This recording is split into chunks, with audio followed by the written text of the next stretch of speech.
अस्सलाम वालेकुम स्टूडेंट्स, औज़ु बिल्लाहि मिनश शैतानिर रजीम, बिस्मिल्लाहिर रहमानिर रहीम। रब्बि इश्रह ली सदरी वयस्सिर ली अमरी वाहलुल उक़दतम मिन लिसानी यफ़क़हू क़ौली वज़िदनी इल्मा।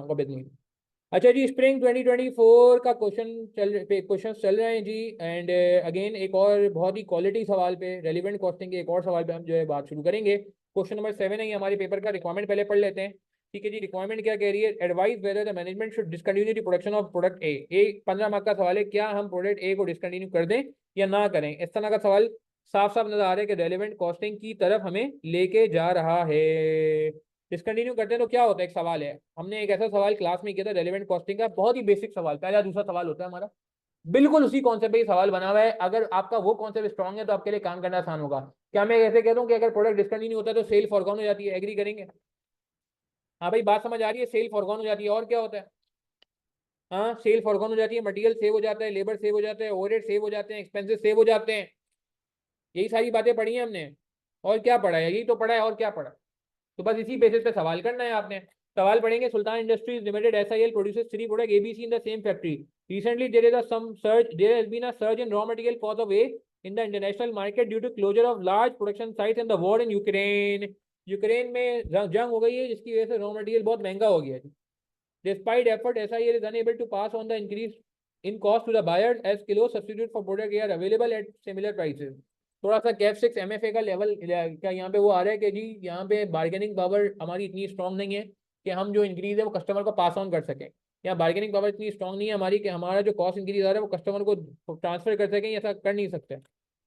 SIL research department is hopeful of finding a substitute for the raw material with in next 12 months. अगले 12 महीने में शायद हो सकता है कि रॉ मटेरियल का सब्स्टिट्यूट आ जाए, मगर अगले 12 महीने तक तो कोई आसार नहीं है। फिलहाल ऐसा लग रहा है कि अब इस कार में क्या करें, मुझे बताएं क्या करें? अगर मिसाल के तौर पे मटेरियल बहुत महंगा हो गया है तो पाकिस्तान में भी बहुत सारे लोगों ने क्या किया, काम बंद कर दिया टेम्पररी। तो इसीलिए कह रहे हैं until then management is considering to discontinue the production and sale of a. Management कह रही है यार फिर सेल ए की करते नहीं है, कॉस्ट बढ़ी जा रही है, सेलिंग प्राइस बढ़ा नहीं सकते, तो क्या करें? जेब से लॉस तो नहीं कर सकते ना, लॉस में तो देना बेकार है ना। क्या ख्याल है, बंद कर दो यार कुछ टाइम के लिए, जब तक ऑल्टरनेट इंतजाम नहीं हो जाता, जब तक बंदोबस्त नहीं हो जाता। क्या ख्याल है? आगे कह रहे हैं the following information has been gathered to evaluate whether to discontinue the production of A. चार तीन प्रोडक्ट का डेटा दिया हुआ है ABC। ठीक है जी, एक मिनट रुकेंगे, सॉरी थोड़ा सा ये स्क्रीन मल फंक्शन कर रही है। ठीक है जी, सॉरी, डेटा आपके सामने आ गया। ABC डेटा आपके सामने, सेल दी हुई है तीनों प्रोडक्ट की, सही है। मटेरियल दिया हुआ है, और क्या दिया हुआ है आपको? लेबर दिया हुआ है, वेरिएबल ओवरहेड दिया हुआ है, ये सारा डेटा आपके सामने मौजूद है। अच्छा, आगे हमसे क्या कह रहे हैं? आगे हमसे कह रहे हैं, अच्छा ये ध्यान में रहे, सिर्फ ए को बंद करने की बात हो रही है, बी और सी को बंद करने की बात नहीं हो रही है। ये ना हो कि आप जज्बात में आके बी और सी को बंद करते हैं, तो मुनासिब नहीं है। 80, अच्छा ये पूरा इन्होंने दे दिया, labour overhead, fix factory overhead, selling and distribution, admin overhead, financial charges, profit. ठीक है, सेल इन यूनिट की बता दिए। 80% of sale are made on cash, normal credit period is 30 days. ठीक है, अच्छा कोई डेटा बना लिया हम? क्वेश्चन नंबर 7 की बात हो रही है, 80% क्रेडिट सेल्स है। अच्छा जी, तो 80% क्रेडिट सेल्स है, ये हमारी बात हो गई है। आगे कह रहे हैं कि क्रेडिट पीरियड 30 डेज का है। इससे क्या फर्क पड़ेगा बाद में देखेंगे। All expenses other than material and labour have been allocated on the base of sales value. Sales value पे एलोकेट कर रहे हैं, एक्सपेंसेस हैं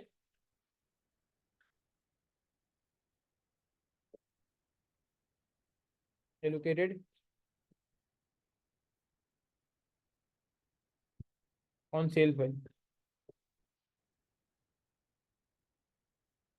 आगे क्या कह रहे हैं? आगे हमसे कह रहे हैं कि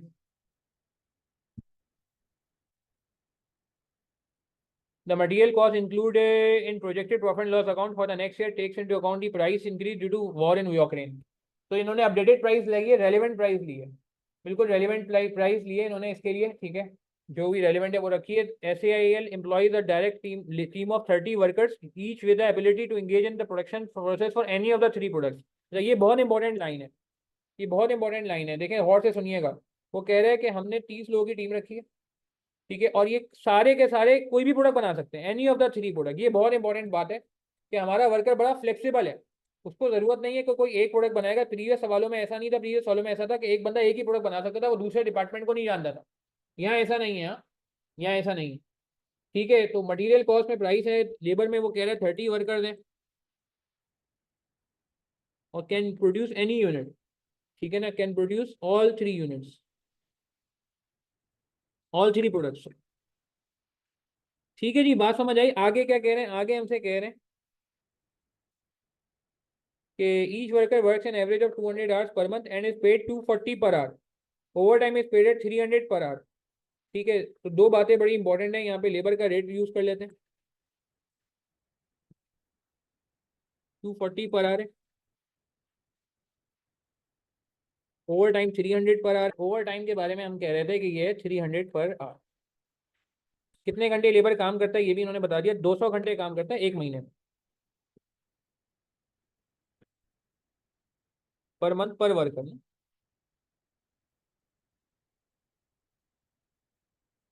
ठीक है जी, यहाँ तक इन्होंने हमें बात बता दी। अच्छा, अब आगे क्या कह रहे हैं, आगे हमसे कह रहे हैं कि overtime is paid at 300 per hour, overtime hours are equally allocated between the 3 products. ये बात बड़ी इंपॉर्टेंट है। देखिए, उसकी बात को मानना पड़ेगा, जो वो बात कर रहे हैं हम उसकी बात को देना इग्नोर नहीं कर सकते, हम उसकी बात को जो है ना डिनाई नहीं कर सकते, हम उसकी बात को छोड़ नहीं सकते। उसने क्या एक अजीब सी बात की है, मगर बात हमें फॉलो करनी पड़ेगी कि ओवर टाइम के बारे में क्या कह रहे हैं कि overtime hours are equally allocated. क्या मतलब हुआ कि अगर 3 घंटे ओवर टाइम हुए तो तीनों प्रोडक्ट का एक एक घंटे का ओवर टाइम होगा, अगर 30 घंटे ओवर टाइम हो तो 10 10 घंटे का ओवर टाइम होगा, अगर 300 घंटे का ओवर टाइम हुए तो 100 100 घंटे का ओवर टाइम होगा। Overtime hours are equally allocated between 3 products.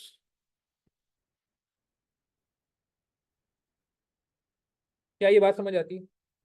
According to union agreement, labour can not be terminated before the expiry of the agreement which is 18 months from now. 18 महीने तक हम labour को fire नहीं कर सकते। 12 महीने की परेशानी है और 18 महीने तक हम लेबर को फारिग नहीं कर सकते, तो समझो लेबर को फारिग कर ही नहीं सकते। 18 महीने से पहले उसको बाहर नहीं किया जा सकता, और वैसे परेशानी से 12 महीने की है, तो उसको निकालना बेकार है। However, idle hours if any are paid at 80% of the normal wage rate। अगर आइडल लेबर पेमेंट करनी होगी तो आइडल लेबर, पहले सवालों में शायद 85 गुजरी थी, यहाँ आइडल लेबर का रेट 80 है, जो कि कुछ भी हो सकता है।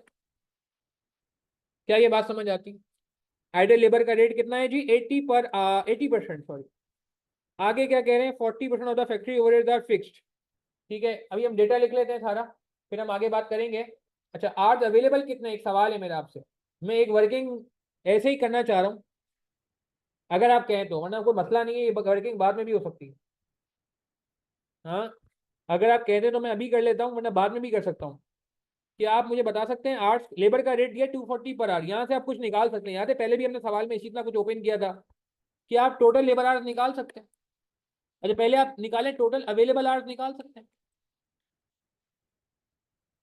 Available hours. प्लीज देखिएगा, थोड़ा सा मैं सवाल में इन्वॉल्व हो रहा हूँ।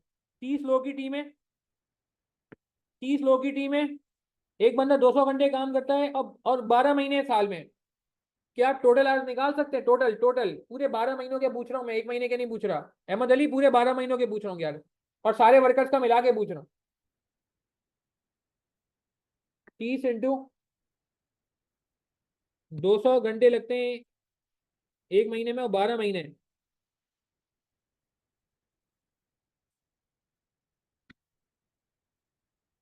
30 वर्कर्स थे, 72,000। Very good. नहीं, 72,000 आ रहे हैं अहमद अली, अब गलती कर रहे हो कुछ, वापस चेक करो, कुछ गलती कर रहे हो आप। 30 लोगों की टीम है, 200 घंटे एक बंदा काम करता है एक महीने में, और 12 महीने होते हैं साल।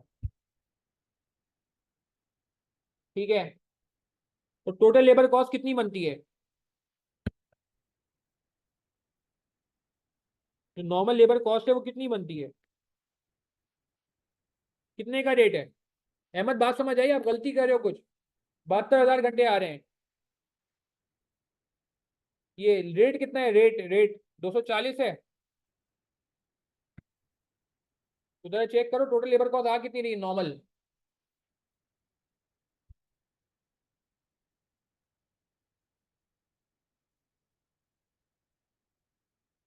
टोटल लेबर कॉस्ट आ गई 217 to 80।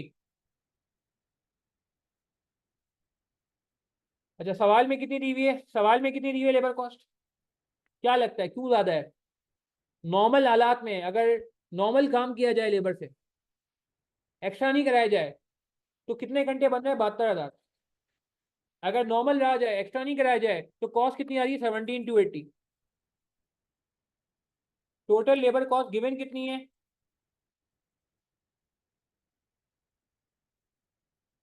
Total labour cost given कितनी है? 21.6 मिलियन। तो बाकी क्या है मुझे बता दो। हाँ, मे बी नहीं, कंफर्म है। कंफर्म है, ओवर टाइम है भाई।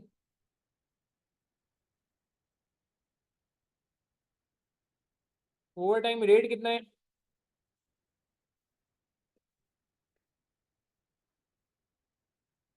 देखो, सवाल में इन्वॉल्व होना पड़ेगा, ऐसे काम नहीं चलेगा। 300 का रेट है तो कितने घंटे आ गए?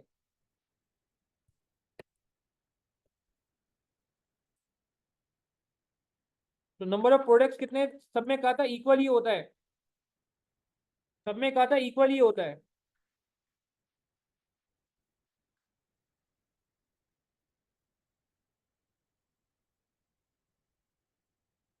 याद आ रही है बात?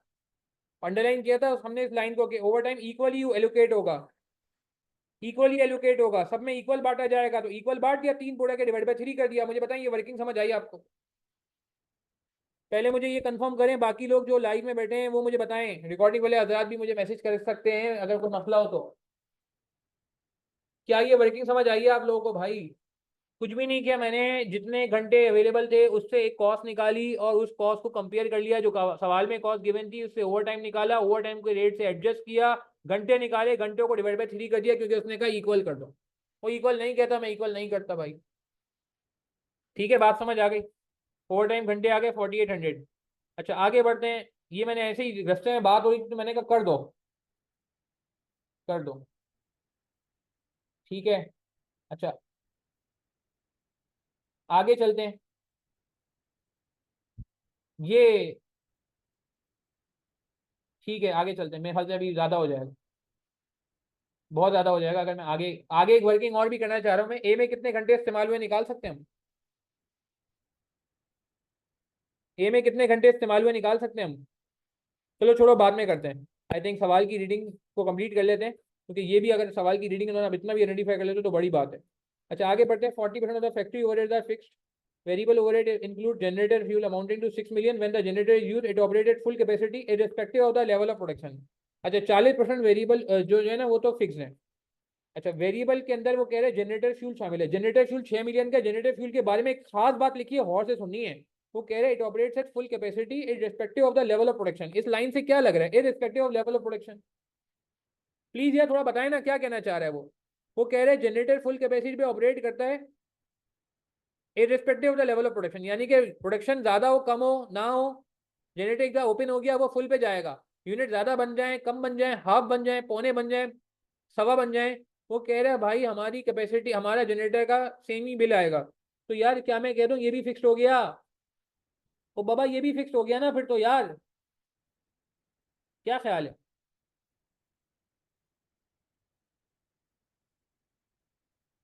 ठीक है, तो फिक्स ओवरहेड्स के अंदर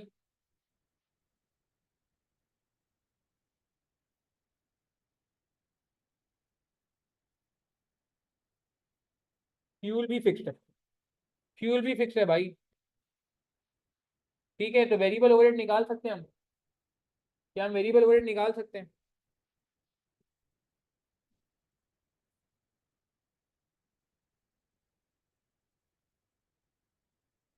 36 मिलियन का कितने परसेंट?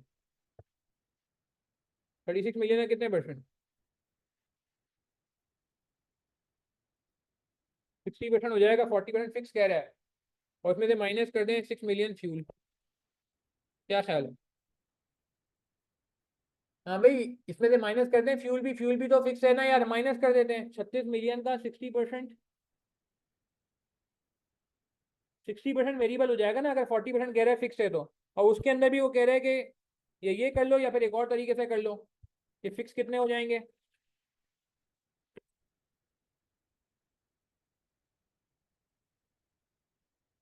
फिक्स पहले निकाल लो चलो।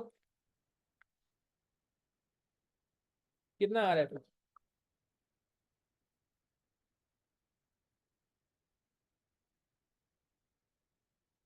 14.4। 20.4 मिलियन आ रहा है। वेरिएबल माइनस करके निकाल लो।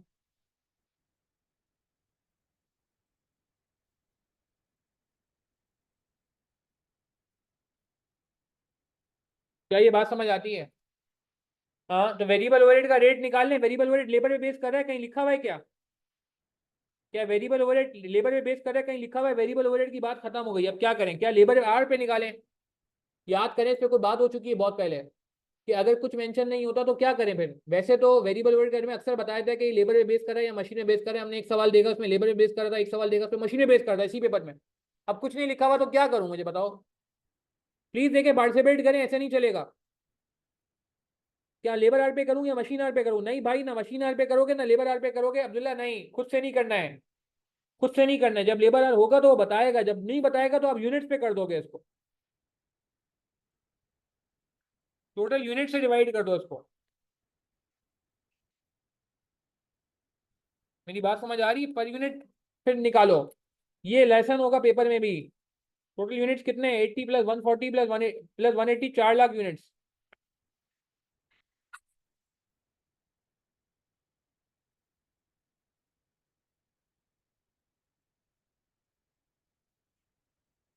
ठीक है, बात समझ आई कितना है? देखिए, रीडिंग बहुत तगड़ी होनी चाहिए। रीडिंग के दौरान बहुत सारी बातें आपको आइडेंटिफाई करनी चाहिए। Reading for the sake of reading नहीं हो रही है, reading for the sake of understanding of the question हो रही है। ठीक है, आगे बढ़ते हैं। आगे क्या कह रहे हैं? आगे कह रहे हैं sale and distribution expense include delivery expense of 5 per unit sold and a commission of 5% of sales. 70% of the remaining sale and distribution expense are fixed. तो 5 पर यूनिट भी आपका वेरिएबल में आ गया और कमीशन भी वेरिएबल में आ गया, और जो रिमेनिंग है उसका 70% फिक्स्ड है। तो सेल्स के लिए इसने बोल दिया, सेल एंड कमीशन के लिए। अगेन कोई ज्यादा मुश्किल बात नहीं है, इसको हम देख लेंगे। ठीक है, आगे क्या कह रहे हैं? Admin expenses are usually fix, however 2% of the cost can be save for every 10% reduction in the sale volume. Financial charges पे ही बात कर लेते हैं। वो कह रहे हैं कि फाइनेंशियल चार्जेस भी हमने लेने होंगे और पॉलिसी है 60 डेज की। Requirement assess whether the management should discontinue the production of A. क्या हम ए को डिसकंटिन्यू कर देंगे, सवाल है। अच्छा, मैं लेबर आर्ट पे वापस बात करूंगा, फिर हम नमाज का ब्रेक लेंगे छोटा सा। क्या आप लेबर कॉस्ट निकाल सकते हैं? हाँ, इतना मुश्किल नहीं है ये, पता है। थोड़ा सा फोकस करेंगे हो जाएगा।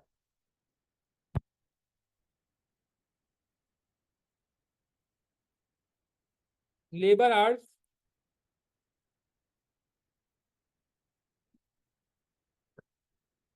क्या प्रोडक्ट ए के लेबर आर्ट निकाल सकते हैं आप? टोटल कितने घंटे इस्तेमाल हुआ? क्या करूं, इसको 240 से डिवाइड कर दूं?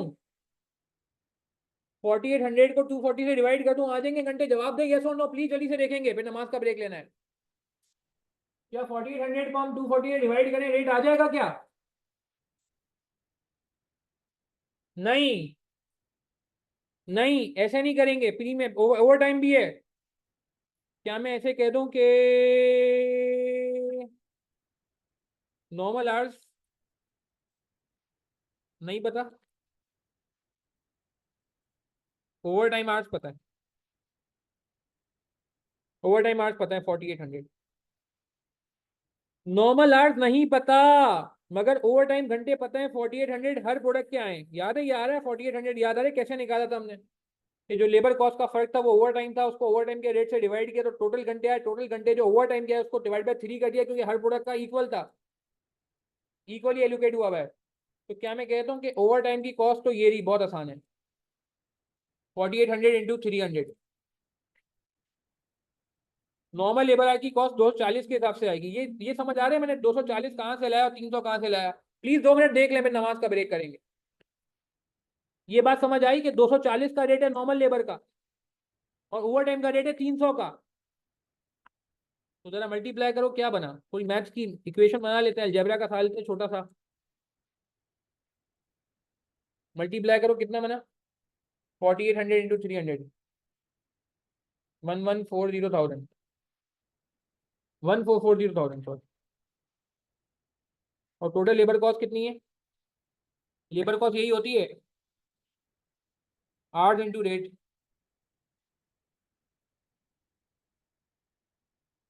यही होती है लेबर कॉस्ट। तो टोटल लेबर कॉस्ट जो ए की है वो कितनी है?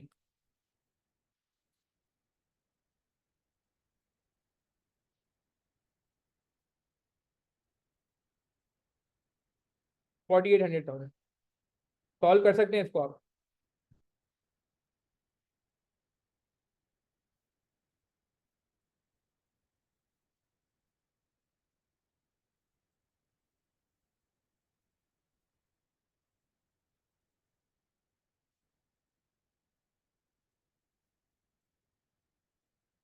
कितने आए, चेक करें कितना आ रहा है। Thank you Abdullah, 14,000। चले यहाँ नमाज का ब्रेक लेते हैं, इसको मैं रिपीट भी कर दूंगा आगे, कोई मसला नहीं है। नमाज पढ़ लें, मगरिब की नमाज का टाइम हो गया है। आई थिंक बेटर, अच्छा एक थोड़ा ब्रेक भी हो जाएगा आपका, और फिर हम कंटिन्यू करते हैं। तो नोट कर लें प्लीज, तो यहीं से कंटिन्यू करेंगे। यहाँ तक कोई सवाल है? 14,000 समझ आ गया अहमद अली? देखें, जितना आप सवाल में इन्वॉल्व होंगे उतना आपके लिए चीज़ें आसान होंगी, सवाल में इन्वॉल्व होना शर्त है। ठीक है, चलें नमाज का ब्रेक ले रहे हैं, जल्दी से आ जाएं, फिर कंटिन्यू करेंगे। अच्छा जी, कंटिन्यू करते हैं। औज़ु बिल्लाहि मिनश शैतानिर रजीम, बिस्मिल्लाहिर रहमानिर रहीम। वबिशवाली सदरी वयस्सिर अमरी वहलुल उक़दतम मिन लिसानी यफ़क़हू क़ौली क़बिज़नी इल्मा क़बिज़नी इल्मा क़बिज़नी इल्मा। अच्छा जी, बात कंप्लीट करते हैं ज़रा इस सवाल की। हमने निकाल लिया नॉर्मल आर्स आ गया 14,000। यहाँ पे किसी का कोई सवाल तो पूछ लें प्लीज़, कैसे निकालें? क्लियर है बात हमें? Is this fine? कंफर्म करें मुझे प्लीज़ कि हमने देखा लेबर की कॉस्ट ए की जो दी हुई थी, उसके अंदर नॉर्मल लेबर भी था, उसके अंदर ओवर टाइम भी था, उसके अंदर नॉर्मल लेबर भी था, उसके अंदर ओवर टाइम भी था। तो नॉर्मल लेबर को हमने ले लिया कि भाई उसके गार्ड आर्स नहीं पता, उसके आर्स एक्स ले लिए, और ओवर टाइम के आर्स हमें जो है वो क्या कहते हैं बताए हुए नहीं, बताए हुए थे, तो हमने उसको रिवर्स वर्किंग करके निकाल लिया। अच्छा, टोटल आर्स कितने हो गए?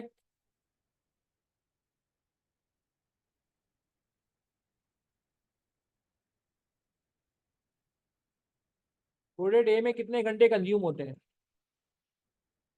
हाँ, 14,000 नॉर्मल और 4800 ओवर टाइम। ठीक है जी, बात समझ आई, 18,800 घंटे हो गए। अच्छा, मुझे एक बात बताएं। हाँ, पेपर में पिक नहीं हुआ था, मगर अब करना पड़ेगा ना, क्या करें। मुझे एक बात बताएं कि आर्ट सेव हुए हैं, अगर हम डिसकंटिन्यू करेंगे तो आर्ट सेव हो जाएंगे, एग्री करेंगे? तो ओवर टाइम फिर कराने की जरूरत है क्या? अभी क्या मसला आ रहा है कि हमारे नॉर्मल आर्ट इतने हैं, मगर हमें उसके बावजूद ओवर टाइम कराना पड़ता है। यही बात हुई थी हमारी। बट जब हम ये बात, ये आर्ट सेव हो जाएंगे, तो क्या हमें ओवर टाइम की जरूरत पड़ेगी? सवाल है मेरा आपसे। जो इतना सारा ओवर टाइम होता है, वो पे नहीं करना पड़ेगा ना? क्या ख्याल है? आप मेरी बात समझ रहे हैं मैं क्या कहना चाह रहा हूँ? देखिए, मेरी बात को समझिएगा गौर से। अभी क्या मसला आ रहा है? अभी मसला ये आ रहा है कि हमारे पास आर्स अवेलेबल है 72,000, मगर हमें वो कम पड़ते हैं, तो हमें ओवर टाइम कराना पड़ता है। ठीक है, 14,400 का ओवर टाइम कराना पड़ता है, 14,400 का। अब मैं आपसे ये कह रहा हूँ कि यार, अगर हम ए को डिसकंटिन्यू कर देते हैं 2 मिनट के लिए, मान लें ए डिसकंटिन्यू हो गया, एक प्रोडक्ट ए डिसकंटिन्यू हो जाता है,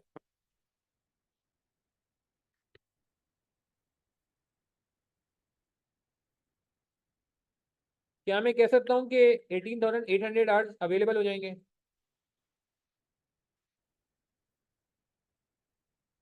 क्या ख्याल है? तो अब वो जो ओवर टाइम हो रहा था, फिर वो नहीं करना होगा हमें, एग्री करते हैं?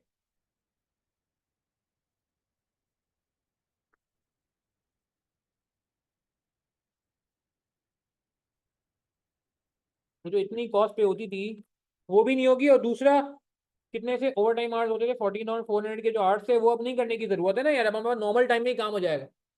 देखिए, मैं वापस समझा रहा हूँ, मेरी बात को गौर से समझिएगा कि हमें 14,400 आवर्स की शॉर्टेज आती थी, 14,400 आवर्स हमारे पास शॉर्ट पड़ते थे, जब भी हमें ओवर टाइम कराना पड़ता था। मगर अब हमारे पास 18,800 घंटे स्पेयर हो रहे हैं, फारिग हो रहे हैं। तो क्या अब ऑर्गेनाइजेशन के अंदर ओवर टाइम नाम की कोई चीज रहेगी, नहीं रहेगी? मेरा सवाल सिंपल सा ही है, जवाब तो दें प्लीज। हाँ, क्या 18,800 घंटे जब स्पेयर हो जाएंगे, अवेलेबल हो जाएंगे, फ्री हो जाएंगे, तो क्या अब ओवर टाइम हमारे पास एग्जिस्ट करेगा या नहीं करेगा? मेरा सवाल सिंपल ही है, नहीं करेगा, क्योंकि ओवर टाइम के आवर्स थोड़े थे, और हमारे पास जो आवर्स स्पेयर हो रहे हैं, अवेलेबल हो रहे हैं, फ्री हो रहे हैं, फारिग हो रहे हैं, वो ज्यादा हो रहे हैं। बल्कि क्या मैं कह सकता हूँ कि आइडल आवर्स बढ़ जाएंगे? ये पहले वो लोग थे जो काम कर रहे थे, तो एडिशनल आइडल आवर्स आ जाएंगे, एग्री करेंगे?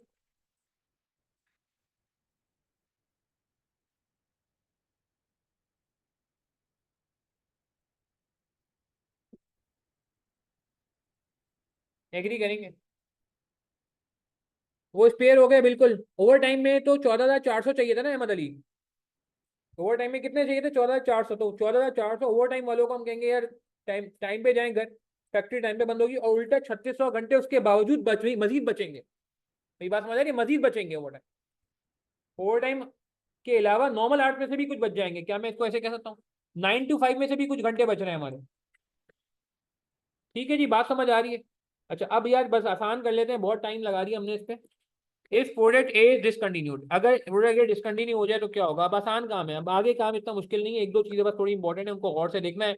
बाकी सवाल इतना बड़ा रहा नहीं है, इंशाल्लाह जल्दी खत्म हो जाएगा।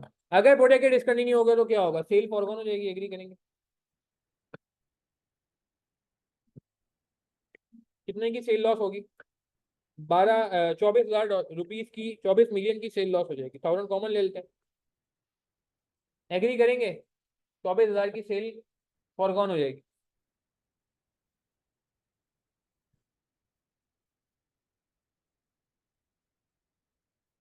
मटेरियल सेव हो जाएगा, एग्री करेंगे? मटेरियल सेव हो जाएगा 12,000 का। तो लेबर कितने से सेव होगा? लेबर दो तरह सेव होगा। एक तो ऑर्गेनाइजेशन लेवल पे ओवर टाइम सेव हो जाएगा, क्योंकि अब ओवर टाइम घंटों की जरूरत नहीं है, जो एक्सेस पेमेंट हुई थी ओवर टाइम के नाम पे वो नहीं करनी पड़ेगी। ऑर्गेनाइजेशन में तो लेबर शफल हो जाता है ना। और मैं आसान करता हूँ, ये 18,800 आर जो स्पेयर हुए हैं ये दूसरे प्रोडक्ट में इस्तेमाल हो जाएंगे। तो जो ओवर टाइम हुआ करता था वो अब नहीं होगा। कितने का ओवर टाइम होता था हमारा? हमने निकाली भी कॉस्ट। 14,400 आवर्स का ओवर टाइम होता था, 4320 का ओवर टाइम होता था। मेरी बात समझ याद आ रही है? देखें ये ओवर टाइम की कॉस्ट, ये कह लें 14,400 इंटू 300, ये भी कर सकते हैं।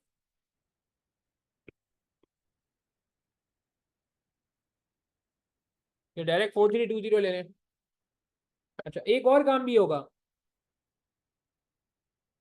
Saving due to additional idle. देखें एक सवाल का जवाब दें, इन लोगों को पहले आप कितना पे करते थे? पहले इनको आप कितना पे करते होगे पहले? क्या मैं कहता हूँ प्रीवियसली आप इनको 100% पे करते थे, बट नाउ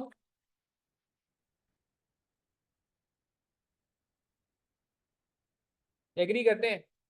प्रीवियसली आप इनको 100% पे करते होगे, मगर अब चूंकि ये स्पेयर हो गए, आइडल हो गए, तो आइडल को हम खाली 80% पे करते हैं। देखें लिखा हुआ है। तो मुझे बताएं ऑर्गेनाइजेशन लेवल पे इन घंटों पे फायदा हुआ नुकसान हुआ? ऑर्गेनाइजेशन लेवल पे, ऑर्गेनाइजेशन लेवल पे ये फारिग नहीं हो रहा है। ये स्पेयर हो गए, ये हैं मौजूद हैं, पेमेंट करनी है इनको, मगर सिर्फ कितनी पेमेंट करनी है? सिर्फ सिर्फ 80%। तो कितने घंटे आइडल हुए हैं? 3600 घंटे आइडल हुए हैं। 240 इंटू 0.8, 0.2, सेविंग 0.2 की होगी ना। 80% की सेविंग नहीं होगी, 80% तो फिर भी पे करना है यार। ओ भाई मेरी बात समझ आ रही है कि पहले 100 रुपए पे होते थे, तो अब 80 रुपए पे होंगे, 80 रुपीज पे होंगे। तो देखेंगे कितना बना? 3600 है, कितना है ये? सॉरी, 3600 है या 4400 है? सॉरी ये 4400 है यार।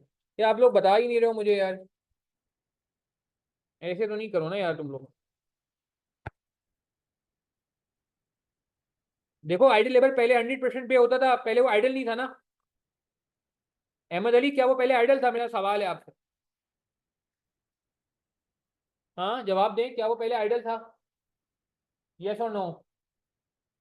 पहले पहले पहले जब ये प्रोडक्ट नहीं है। हाँ पहले तो आइडल नहीं था ना सुदेश, पहले तो आइडल नहीं था ना ये। पहले तो ये नॉर्मल लेबर था जब प्रोडक्ट ए कंटिन्यू था।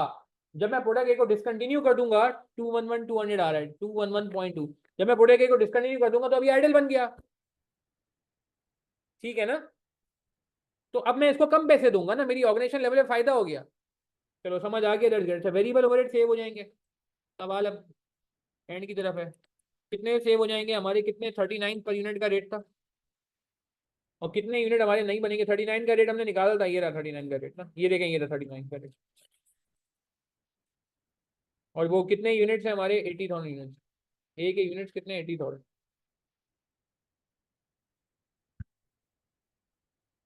कितना हो गया, मल्टीप्लाई कर लें, 3120,000। ये भी सेव हो जाएगा, प्लस प्लस। क्या फिक्स ओवरहेड सेव होगा? फिक्स ओवरहेड सेव होगा, फिक्स ओवरहेड नहीं, sorry, selling and distribution. Fix overhead तो नहीं आएगा, सेलिंग एंड एडमिन के बारे में कह रहे हैं ना।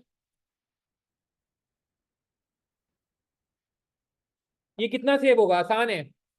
आसान है, सेलिंग वाली एडजस्टमेंट में एक बस पॉइंट है छोटा सा, बाकी आसान है। कह रहे हैं कि डिलीवरी एक्सपेंस 5 पर यूनिट आते थे, ये बच जाएंगे, एग्री करेंगे, डिलीवरी एक्सपेंस 5 पर यूनिट के बच जाएंगे। अब जब प्रोडक्ट ही डिस्कंटिन्यू हो गया तो डिलीवर करने की जरूरत पेश नहीं आएगी, तो 5 पर यूनिट और कमीशन जो 5% ऑफ सेल्स है वो भी बच जाएगा। तो 5 पर यूनिट, यूनिट 40,000 अभी हमने 80,000 आइडेंटिफाई की है, तो डिलीवरी कॉस्ट बेस सेव हो जाएगी।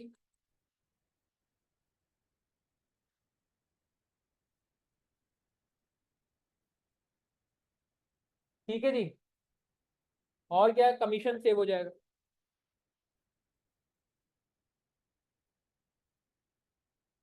सेल का कितने परसेंट है, 5%, ये रही सेल।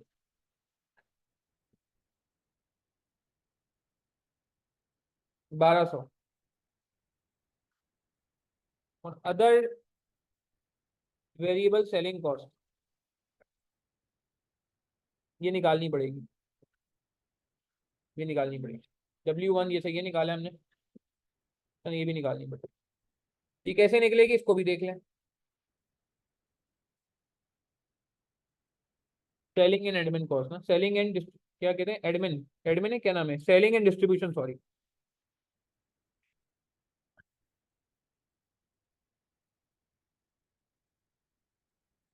ये देख लें जरा।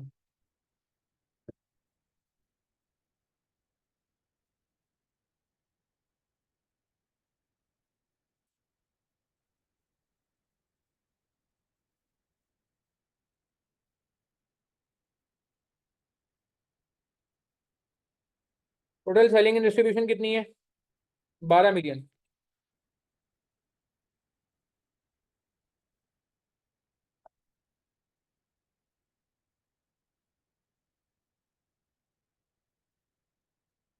ठीक है जी, टोटल सेलिंग एंड डिस्ट्रीब्यूशन है 12 मिलियन। मैंने लेस कर दें क्या, डिलीवरी एक्सपेंस। ठीक है जी, बात समझ आ रही है।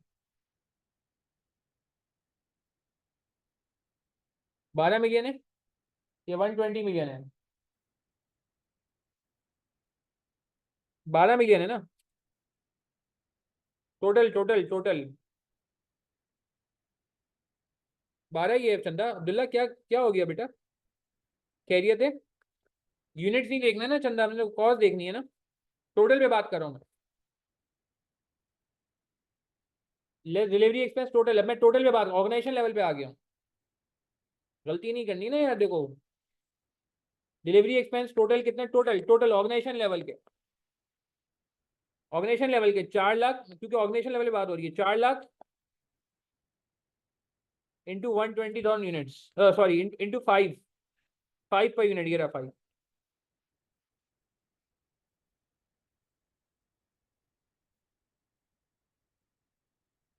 कितना हो गया ये, माइनस कर रहे हैं, 2 मिलियन आई गेस। और कमीशन कितना है,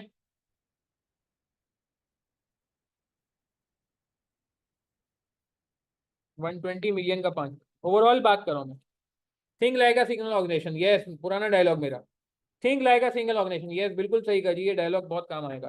तो 120 मिलियन का 5% कमीशन भी आप कर दीजिए। क्यों मैं कर रहा हूँ, क्योंकि उसके बाद हमें रिमेनिंग पे काम करना है। उसके बाद फिर उसका रिमेनिंग निकालना है, क्योंकि पहले रिमेनिंग निकालने के लिए तो माइनस करना जरूरी है ना। ये एडजस्टमेंट देख लें, थोड़ी सी लंबी हो जाएगी एडजस्टमेंट, क्योंकि इसने थोड़ा सा एक पॉइंट रेज किया हुआ है। तो रिमेनिंग जो आ रहा है फिगर, उसका वो कह रहे हैं रिमेनिंग सेलिंग एंड डिस्ट्रीब्यूशन।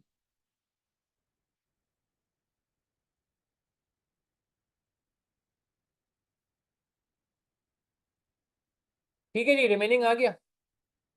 अभी रबर सबर सबर, अहमद अली, ऐसा नहीं कर सकते, खाली प्रोडक्ट ए पे जा नहीं सकते, क्योंकि सेलिंग एंड डिस्ट्रीब्यूशन टोटल दिया हुआ है ना यार। फंस जाएंगे। अब ये जो रिमेनिंग है इसका वो क्या कह रहा है, इसके बारे में वो कह रहा है रिमेनिंग का वेरिएबल कितना है, 70%। वो कह रहे हैं रिमेनिंग का फिक्स है। रिमेनिंग का देखें, ये वर्ड बड़ा इंपॉर्टेंट है रिमेनिंग, मैं अंडरलाइन भी करना चाहूंगा इसको ब्लैक से। Remaining selling and distribution expenses, remaining 70% is remaining का क्या है, फिक्स। तो 30% वेरिएबल हो जाएगा भाई। तो हमें वेरिएबल से काम है ना, हमें वेरिएबल से काम है।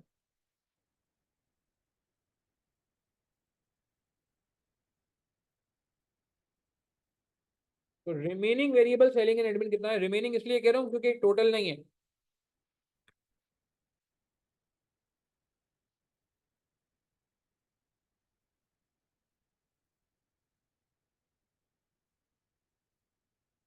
तो इसको यूनिट से डिवाइड कर दें या परसेंट उससे कर लें, वो आपकी मर्जी है।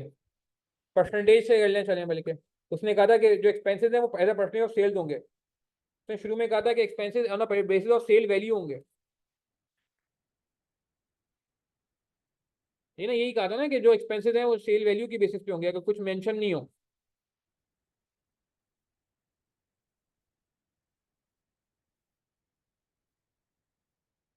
टोटल सेल से डिवाइड कर दें।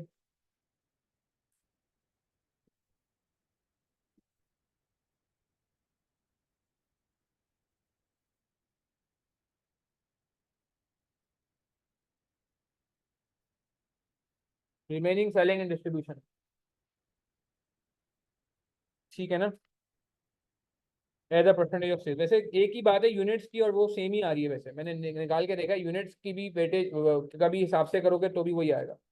तो अब कहने का मतलब है अदर वेरिएबल सेलिंग जो है वो भी तो आपको एडजस्ट करना है, क्योंकि सेल का 1% है, वो भी आपका सेव हो जाएगा। देखिए मेरी बात को समझिएगा, ये क्यों सारी बातें की गई। जब प्रोडक्ट बंद होगा, जब प्रोडक्ट डिसकंटिन्यू होगा, मेरी बात गौर से सुनिएगा प्लीज। जब प्रोडक्ट डिसकंटिन्यू होगा तो वेरिएबल कॉस्ट बचेगी, मटेरियल वेरिएबल कॉस्ट से बच गया, लेबर बच गया, वेरिएबल ओवरहेड वेरिएबल कॉस्ट से बच गया, selling and administration cost, sorry selling and distribution जो वेरिएबल थी बच गई।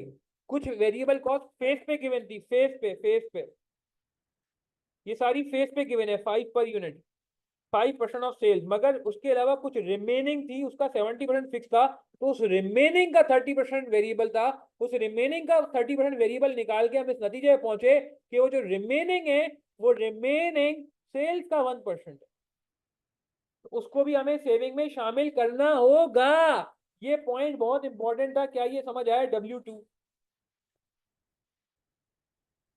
जी, ये W2 समझ आया आपको? मुझे कंफर्म करें कि थोड़ा लंबा काम करना पड़ा सेल में से पहले, फिगर्स माइनस की जो एविडेंट थी, जो गिवन थी, उसमें से फिर रिमेनिंग निकाला गया, रिमेनिंग निकाला गया, और फिर उस रिमेनिंग को यूज किया गया। वेरिएबल इसलिए निकाला गया क्योंकि वेरिएबल सेव हो जाएगा ना जब प्रोडक्ट डिस्कंटिन्यू होगा। हेडिंग डालिए प्रोडक्ट डिस्कंटिन्यू हो रहा है। ठीक है, चलें फाइनली आगे बढ़ते हैं। कुछ थोड़ा बहुत ही रह गया, 2 एडजस्टमेंटें रह गई हैं, सवाल खत्म हो जाएगा। 2 एडजस्टमेंटें रह गई हैं बस। इसका शॉर्टकट नहीं है भाई, कोई शॉर्टकट नहीं है। There is no shortcut to hard work. Finance charges include, admin expenses are generally fix, however 2% of the cost, 2% of the cost can be save for every 10% reduction in sale volume. Sale volume कितने से reduce हो रहा है? अगर 24,000 unit, sorry 80,000 units हैं इसके 4 लाख में से, ये कितने परसेंट सेल वॉल्यूम बनता है? हाँ, कितने परसेंट सेल वॉल्यूम बनता है?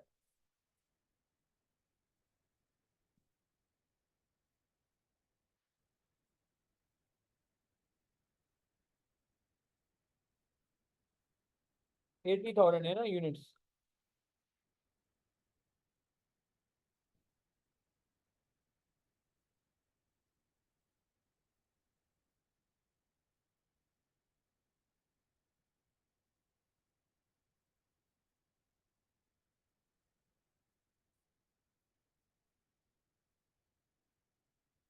कितनी परसेंट सेविंग होगी? 240 आएगा या 24 आएगा? 240 आएगा, सही कह रहे हैं, सॉरी, ये यू आर राइट, ये 240 है।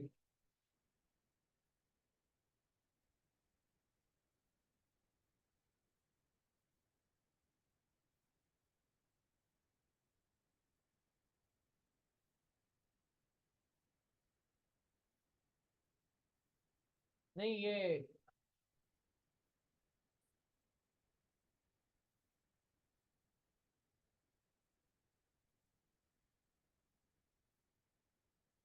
इसकी सेल कितनी है? हाँ 24 मिलियन का ना, 240 आएगा, कंफर्म है? 24 मिलियन का है, सॉरी 240 सही है, राइट सॉरी। इसीलिए मैं प्रेफर करता हूँ कि लाइव में आए।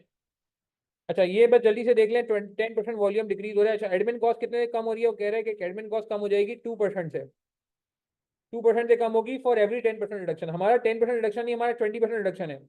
तो एडमिन कॉस्ट कितने से चेंज होगी? अगर हर 10% वॉल्यूम चेंज होने में 2% से चेंज हो रही है, तो 20% पे कितने परसेंट चेंज होगी?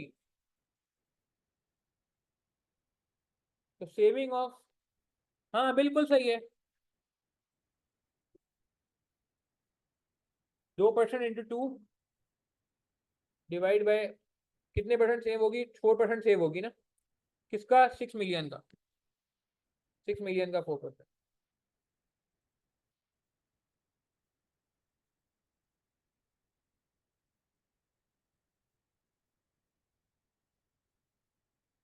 240 ठीक है जी, बात समझ आई।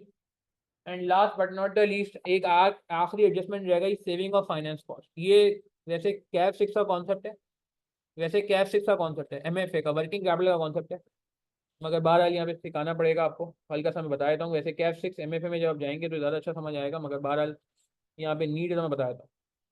एक्चुअली होता क्या है, यहाँ तक कोई सवाल है किसी का पूछ लें प्लीज यार, यहाँ पे मैं चाह रहा हूँ कोई सवाल है पूछ लें। 5-7 मिनट्स का डिस्कशन है, ये सवाल एंड हो जाएगा। एक लास्ट एडजस्टमेंट है जो कि वैसे कॉस्टिंग से ज़्यादा रिलेटेड नहीं है, एमएफए से रिलेटेड है, मगर बहरहाल यहाँ पे आई हुई है तो मेरा काम है कराना। पेपर में मैं एक्सपेक्ट नहीं करता कि आप में से कोई कर रहा होगा ये आसानी से, मगर अब सीख लेंगे तो कर लीजिएगा, मगर वैसे मुझे पता है कि पेपर में ये आइडेंटिफाई नहीं हुआ होगा लोगों से। ठीक है ना, कैप सिक्स की एडजस्टमेंट यहाँ पे कोई सवाल है किसी का पूछ लें। ये देखें ये कितना आसान हो गया, देखें इतना मुश्किल नहीं है ये। सेल लॉस कोई मुश्किल बात नहीं, मटेरियल सेव कोई मुश्किल बात नहीं, लेबर पे हमने तगड़ी बात कर ली कि ओवर टाइम की जरूरत नहीं है, आइडल लेबर आ रहे हैं तो उसकी वजह से हमें कम कॉस्ट देनी है, 20% कम पैसे देने हैं, वो हमने बात कर ली। वेरिएबल ओवर पे पहले ही एडजस्टमेंट निकाल लिया था, याद करें वेरिएबल ओवर का रेट में पहले ही निकलवा चुका था, पहले ही निकलवा चुका था, तो ये इतना इशू नहीं था। ठीक है, इसके बाद हाँ यहाँ पे डिलीवरी कॉस्ट में मसला नहीं था, कमीशन में मसला नहीं था, यहाँ मसला था 240 वाले में, इसके लिए फिर हमें ये सारी कहानी करनी पड़ी। ये मैं मानता हूँ थोड़ा टेक्निकल पॉइंट था। ठीक है, आप मेरी बात समझे ना, W2 में रिपीट कर देता हूँ, W2 इतनी मुश्किल नहीं है। देखो शायद मेरी बात समझ आ रही है कि सवाल में 12 मिलियन दी हुई ऑर्गेनाइजेशन लेवल पे, think like a single organisation, क्योंकि ऑर्गेनाइजेशन लेवल पे इनकर हुई है ना ये देखो 12 मिलियन ये रही, नजर आई 12 मिलियन, दिस वन। अब इसमें से वो कह रहे हैं कि यार चंदा मेरी बात सुनना गौर से शायद, कि पहले वो कह रहे हैं कि डिलीवरी कॉस्ट माइनस करो 5 रुपए के हिसाब से, फिर वो कह रहे हैं कमीशन माइनस करो 5% के हिसाब से, 5% के हिसाब से, यहाँ तक बात समझ आई शायद। वो कह रहे हैं डिलीवरी कॉस्ट भी 5 रुपए दे दो, कमीशन भी 5% दे दो, फिर जो रिमेनिंग आएगा, रिमेनिंग, उस रिमेनिंग का 70% फिक्स्ड है। तो दैस बात समझ आ रही है आपको? रिमेनिंग का मतलब क्या होता है? माइनस करने के बाद बचा हुआ, रिमेनिंग का भी 70%। ये पढ़ने में लोगों से बहुत मिस्टेक हो जाएगी पेपर में। शायद प्लीज कंफर्म करें, ये बात समझ आई, रिमेनिंग का 70% फिक्स्ड है, रिमेनिंग। तो रिमेनिंग कैसे निकाला हमने? रिमेनिंग के लिए पहले हमने जो एविडेंट बातें थी माइनस कर दी। 5 रुपए का डिलीवरी कॉस्ट थी, 4 लाख यूनिट टोटल है, टोटल पे काम कर रहे हैं क्योंकि हम टोटल टोटल पे चल रहे हैं, तो माइनस कर दिया total. Commission total sale 120 million है, टोटल सेल टोटल, क्योंकि हमने टोटल फिगर ली थी, टोटल पकड़ी थी, तो सेल भी टोटल लेनी चाहिए, उसका 5% माइनस करिए ताकि रिमेनिंग आ जाए। कंफर्म करें शायद। और जो रिमेनिंग है उसका पे 30% लगा लिया, क्योंकि 70% फिक्स्ड है, तो 30% वेरिएबल होगा भाई, क्या ख्याल है? और फिर उसको परसेंटेज में कन्वर्ट कर लिया। अच्छा फाइनेंस कॉस्ट की सेविंग के लिए बस एमएफए का कॉन्सेप्ट है छोटा सा, वो बता दूं आपको। और कोई सवाल है किसी का अभी तक? Computation of finance cost. अच्छा फाइनेंस कॉस्ट होती है करंट एसेट पे, यार ये कुछ एमएफए का कॉन्सेप्ट है, आई डोंट माइंड अगर आपको, यार ये आपने पहले नहीं पढ़ा हुआ कोई मसला नहीं है, ये वैसे एमएफए मैंने बताया ना डिटेल में पढ़ाया जाता है, बीएफडी में भी है कॉन्सेप्ट ये। खैर, अच्छा अब मसला ये, मसला सुन लें प्लीज, करंट एसेट्स निकालने पड़ेंगे। करंट एसेट्स क्या क्या है आपके पास? एक आपके पास है raw material inventory,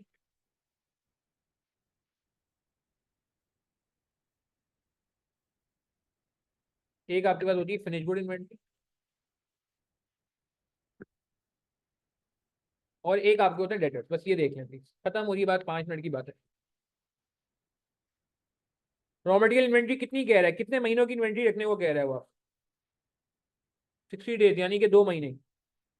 raw material की भी कह रहा है आपसे और फिनिश गुड की भी कह रहा है, दोनों की कह रहा है, रॉ मटेरियल की भी कह रहा है और फिनिश गुड की भी कह रहा है। 2 महीने का मतलब 60 डेज का मतलब 2 महीने। तो और से सुनिएगा, ये जो फिगर है मटेरियल की, ये कितने महीने की है? 1 महीने की है, 2 महीने की है, 6 महीने की है, साल की है, किसकी है? ये जो मटेरियल की फिगर है। आसान बातें कर लेते हैं, मुश्किल बात करने की जरूरत नहीं है। ये जो मटेरियल की फिगर है, मुझे जवाब दे दीजिए, ये कितने महीनों को रिप्रेजेंट कर रही है? 1 महीना, 2 महीना, 5 महीना, 6 महीना, 12 महीना, 10 महीना, किसको रिप्रेजेंट कर रही है? बस ये बता दें मुझे। हाँ, 12 महीने को। तो इसको 2 महीनों में ला सकते हैं, इसको 2 महीनों में ला सकते हैं, कोई मसला तो नहीं है। 60 डेज पे ला सकते हैं। क्या करेंगे, क्या करेंगे आप? ऑब्वियसली ये मैंने कहा ना, कैफ सिक्स में तो बड़ा मजेदार तरीके से समझाया जाता है। 2/12 कर दें या 60/360 कर दें। आ गया, 2 मिलियन आ गया, ठीक है। अच्छा, इसी तरह फिनिश गुड्स। अच्छा, फिनिश गुड के लिए एक मसला है। फिनिश गुड में मटेरियल आता है खाली क्या? आपने एब्जॉर्प्शन मार्जिनल पढ़ा है ना। फिनिश गुड में क्या आता है? फिनिश गुड का मतलब है मटेरियल भी आएगा, लेबर भी आएगा, ओवरहेड भी आएगा। एग्री करते हैं?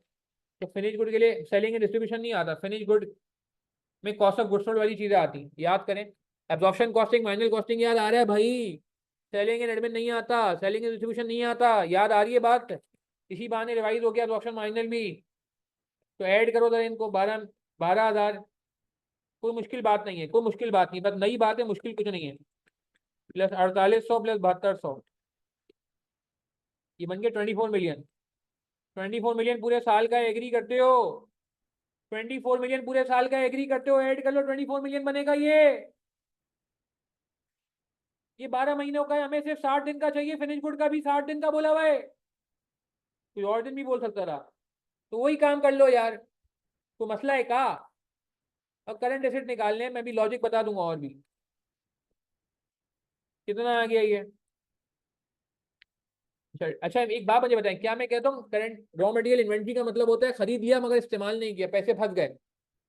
किसी को पता है, किसी ने बचपन में सुना है कि इन्वेंट्री में पैसा ब्लॉक होता है? कभी आपने रेशियो एनालिसिस पढ़ा हो, आपके टीचर ने आपको कैफ वन में या पीछे कहीं बताया हो कि इन्वेंट्री ज्यादा होना बुरी बात है, इन्वेंट्री ज्यादा होती है तो पैसा ब्लॉक हो जाता है, इन्वेंट्री ज्यादा होती है तो पैसे फंस जाते हैं? कहीं सुना है आपने ये? फिनिश गुड के लिए मैंने Ahmad Ali material labour overhead को ऐड कर दिया। फिनिश गुड के लिए मैंने मटीरियल लेबर ओवरहेड को ऐड कर दिया, क्या मसला है इसमें? हाँ अली, अहमद अली, बात समझ आई आपको? क्योंकि कॉस्ट के कंपोनेंट जो फिनिश गुड होती है वो तो मटीरियल लेबर ओवरहेड पे वैल्यू होती है ना, पढ़ा है ना हमने एब्जॉर्प्शन कॉस्टिंग, माइनल कॉस्टिंग में। मटीरियल लेबर ओवरहेड वो अलग बात है, एब्जॉर्प्शन आता है तो फिर हम फिक्स कॉस्ट भी शामिल करते हैं, और मार्जिनल आता है तो हम वेरिएबल कॉस्ट को रखते हैं, फिक्स कॉस्ट को हटा देते हैं। अच्छा, अब यार एक और काम पैसा फंसा हुआ है। रॉ मटेरियल में पैसा फंसा हुआ है, लिख दिया। फिनिश गुड में पैसा फंसा हुआ है, लिख दिया। डेटर में भी तो पैसा फंसा हुआ है। डेटर भी तो पैसे की ब्लॉकेज है, कितने दिन बाद पैसे मिलते हैं? देखो सवाल के शुरू में लिखा था कि 80% सेल क्रेडिट है और 30 दिन बाद पैसे मिलते हैं। 30 दिन बाद पैसे मिलते हैं। तो ये जो सेल है ये कितने दिनों की? ये कितने, एक 30 दिन का मतलब 1 महीने बाद पैसे मिलते हैं। ये जो सेल है ये कितने महीनों की? ये 12 महीनों की सेल है। तो अगर मुझे डेटर निकालना है तो 1/12 से मल्टीप्लाई कर दूं। ये मैं आपको बहुत शॉर्ट आसान बता रहा हूँ तरीका, एमएफए में पूरा फॉर्मूले से सिखाया जाता है। एमएफए में पूरा फॉर्मूले सिखाया जाता है, बट खैर, क्या मैं कहता हूँ, ये पूरे 12 महीने की सेल है। हमारे पास जो डेटर होता है वो 1 महीने का होता है, 30 दिन का होता है, और वो भी 80% होता है, सारी सेल्स का नहीं। तो क्या मैं डेटर निकाल लूँ आसानी से? भाई 24 मिलियन को क्या करूँ, आप बता दो यार। हर बंदा खुद बता सकता है 24 मिलियन को मैं क्या करूँ कि डेटर आ जाए? 24 मिलियन को मैं क्या करूँ कि डेटर आ जाए? 24 million into 0.8 into 30/360, 1/12। Very good, जबरदस्त अहमद अली, वेरी नाइस यार। कितना हो गया भाई? 1600, 1000। चलो फाइनली फाइनली, तो टोटल करंट एसेट्स जो कि ब्लॉकेज ऑफ फंड है, इसके लिए क्या करना पड़ेगा? इसके लिए लोन लेना पड़ेगा। कहाँ लिखा हुआ है? क्योंकि हम अज्यूम करते हैं ऑर्गेनाइजेशन में पैसे नहीं होते। हाँ बस खत्म हो गया है सवाल, लास्ट एडजस्टमेंट है सुदेश, सवाल एंड है। आई थिंक 2 मिनट में खत्म हो गई बात। इतना बात समझ आती है सुदेश कि हमें लोन लेना पड़ता है? रनिंग फाइनेंस लेना पड़ता है। अगर कोई पैसा, ये मैंने ईओक्यू में भी बताया था आपको, याद है ईओक्यू में, किसी को याद है? इन्वेंट्री में होल्डिंग कॉस्ट होती, अरे भूल गए तुम लोग क्या चंदा? ईओक्यू में नहीं पढ़ा तुम लोगों ने कि वो अपॉर्चुनिटी कॉस्ट होती है अगर अपना पैसा लगा होता है, या फाइनेंस कॉस्ट होती है? हाँ, अपॉर्चुनिटी कॉस्ट उस वक्त होती है अब्दुल्ला जब हमारा अपना पैसा लगा होता है ना चंदा। मगर कभी कभार फाइनेंस कॉस्ट भी तो होती थी, याद करो। याद करो, वो जो होल्डिंग कॉस्ट में शामिल करते थे तुम लोग, फाइनेंस कॉस्ट भूल गए क्या? तो भाई बता दो क्या परसेंटेज है, रेट क्या है? 24% पर एनम है, तो वही सोच के लगा दो। तो लगा दो जी 24% बस जल्दी से। तो ये भी सेव हो जाएगी ना, जब आपके पास इन्वेंट्री नहीं होगी, जब आप बंद कर दोगे, बिजनेस बंद कर दोगे, तो फिर जरूरत नहीं पड़ेगी। तो कितना आ गया?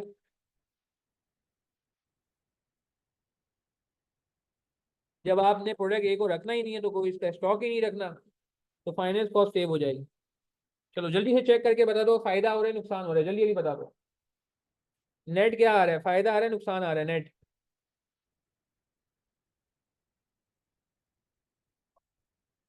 नेट कॉस्ट आ रही है या नेट लॉस आ रहा है? क्या करें, डिसकंटिन्यू करें या कंटिन्यू करें? ऊपर हेडिंग देख के बताओ, product A should be continued या डिसकंटिन्यूड? लॉस आ रहा है, लॉस आ रहा है, जल्दी बताओ हाँ या ना, कंटिन्यू डिसकंटिन्यू?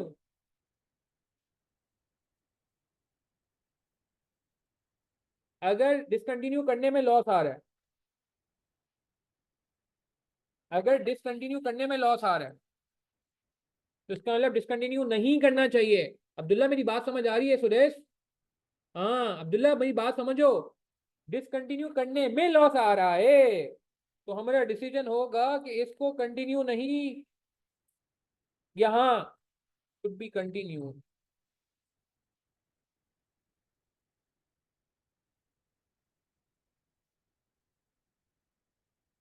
क्या ये बात समझ आई? आज मुझे बताओ कि ये सवाल समझ आए या नहीं आए? अभी समझ आ गए? आज का सेशन को कोई फायदा हुआ है आपको? कोई बेनिफिट हुआ है आपको? हम्म, या टाइम गया हो गया? हाँ जी, कुछ मजा आया? लेंथी क्वेश्चन थे तीनों, यस। रेलिवेंट कॉस्टिंग के सारे सवाल हमने आज की सिटिंग में किए हैं, अलग अलग वीडियोस में अवेलेबल हैं। ठीक है चलो यार, कोई कंफ्यूजन होती है, कोई सवाल होता है, आप मुझे मेरे नंबर पे व्हाट्सअप कर सकते हो। और मेरी रिक्वेस्ट ये होती है कि यार अगर आपको ये बातें समझ आती हैं, आप लोग कंजूसी का मुजाहरा ना करें प्लीज़ यार। क्या कहते हैं, और भी लोगों से आप शेयर कर दें, बहुत सारे लोग मुझे पता है सवाल में फंसेंगे। आप फॉरवर्ड कर देंगे, कभी ना कभी उनको देखना पड़ेगा, उनको फ़ायदा हो जाएगा। ये मेरी आपसे रिक्वेस्ट है। बाकी यार आपको दुआ में याद रखिएगा प्लीज़ मुझे, अगर आपको इन सेशन से कोई फ़ायदा हो। ठीक है चलें, यहीं तक रखते हैं। किसी का कोई सवाल है, कन्फ्यूजन है, पूछ लें, वरना मुझे व्हाट्सअप कर दें। इसको नोट कर लें, ये बहुत इंपॉर्टेंट एडजस्टमेंट थी।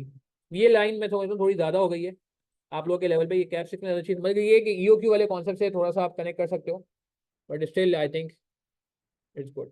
चलें यार, यहीं तक रखें, कॉपी कर लें, कॉपी कर लें, जल्दी से कॉपी कर लें। अपना ख्याल रखिएगा प्लीज़, दुआ में याद रखिएगा। कोशिश करें। ठीक है चलें, इसको नोट कर लें और मेरा नंबर नोट कर लीजिएगा, और बाकी प्लीज़ यार दुआ में याद